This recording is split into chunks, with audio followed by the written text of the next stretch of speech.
आलो ना, थांबणार कधी बोंबलं जाते 1ला आणि 1:30ला. काय राव सर किती वाजलेत बघ आधी. आवाज दे किती पण.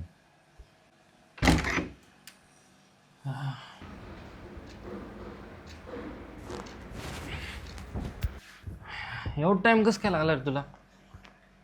काम होतं जरा. जात मग झोप, मी इथं झोपतो. आता मी इथं झोपलोय ना, मी इथंच झोपणार आहे. अरे बेस नको करू राव तू. मला आधीच झोप लागली, तू झोप आतमध्ये झोप, मी इथं झोपतो. अरे तू जाऊन झोप ना, एवढं बोलतोयस तर तू जाऊन झोप. मी का आतमध्ये जाऊन झोपू?